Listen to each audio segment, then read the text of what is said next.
Today, I begin a new life. Today I shed my old skin which hath too long suffered the bruises of failure and the wounds of mediocrity. Today I'm born anew, and my birthplace is a vineyard where there is fruit for all. Today I will pluck grapes of wisdom from the tallest and fullest vines in the vineyard, for these were planted by the wisest of my profession, who have come before me, generation upon generation. Today I will savor the taste of grapes from these vines, and verily I will swallow the seed of success buried in each. A new life will sprout within me. The career I have chosen is laden with opportunity, yet it is fraught with heartbreak and despair, and the bodies of those who have failed, were they piled one atop another, would cast a shadow down upon all the pyramids of the earth. Yet I will not fail as the others, for in my hands I now hold the charts which will guide me through perilous waters to shores which only yesterday seemed but a dream. Failure no longer will be my payment for struggle. Just as nature made no provision for my body to tolerate pain, neither has it made any provision for my life to suffer failure. Failure, like pain, is alien to my life. In the past I accepted it as I accepted pain. Now I reject it. And I am prepared for wisdom and principles which will guide me out of the shadows into the sunlight of wealth, position and happiness far beyond my most extravagant dreams, until even the golden apples in the garden of Hesperides will seem no more than my just reward. Time teaches all things to him who lives forever, but I have not the luxury of eternity. Yet within my allotted time I must practice the art of patience, for nature acts never in haste. To create the olive, king of all trees, 100 years is required.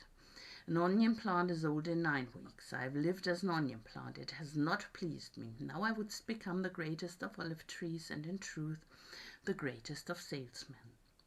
And how will this be accomplished? For I have neither the knowledge nor the experience to achieve greatness, and already I have stumbled in ignorance and fallen into pools of self-pity. The answer is simple. I will commence my journey unencumbered with either the weight of unnecessary knowledge or the handicap of meaningless experience. Nature already has supplied me with knowledge, an instinct far greater than any beast in the forest, and the value of experience is overrated, usually by old men who nod wisely and speak stupidly. In truth, experience teaches thoroughly, yet her course of instruction devours men's years, so the value of her lessons diminishes with the time necessary to acquire her special wisdom. The end finds it wasted on dead men. Furthermore, experience is comparable to fashion. An action that proved successful today will be unworkable and impracticable tomorrow. Only principles endure, and these I now possess, for the laws that will lead me to greatness are contained in the words of these scrolls. What they will teach me is more to prevent failure than to gain success. For what is success other than a state of mind? Which two, among 1,000 wise men, will define success in the same words? Yet failure is always described but one way. Failure is man's inability to reach his goals in life, whatever they may be. In truth, the only difference between those who have failed and those who have succeeded lies in the difference of their habits. Good habits are the key to all success. Bad habits are the unlocked door to failure. Thus, the first law I will obey, which precedeth all others, is, I will form good habits and become their slave. As a child, I was slave to my impulses. Now I am slave to my habits as an all-grown man. I have surrendered my free will to the years of accumulated habits, and the past deeds of my life have already marked out a path which threatens to imprison my future. My actions are ruled by appetite, passion, prejudice, greed, love, fear, environment, habit, and the worst of these tyrants is habit. Therefore, if I must be a slave to habit, let me be a slave to good habits. My bad habits must be destroyed and new forests prepared for good seed. I will form good habits and become their slave. And how will I accomplish this difficult feat? Through these scrolls it will be done, for each scroll contains a principle which will drive a bad habit from my life and replace it with one which will bring me closer to success. For it is another of nature's laws that only a habit can subdue another habit. So in order for these written words to perform their chosen task, I must discipline myself with the first of my new habits, which is as follows. I will read each scroll for 30 days in this prescribed manner before I proceed to the next scroll. First I will read the words in silence when I arise. Then I will read the words in silence after I have partaken of my midday meal. Last I will read the words again just before I retire at day's end, and most important on this occasion, I will read the words aloud. On the next day I will repeat this procedure, and I will continue in like manner for 30 days. Then I will turn to the next scroll and repeat this procedure for another 30 days. I will continue in this manner until I have lived with each scroll for 30 days and my reading has become habit. And what will be accomplished with this habit?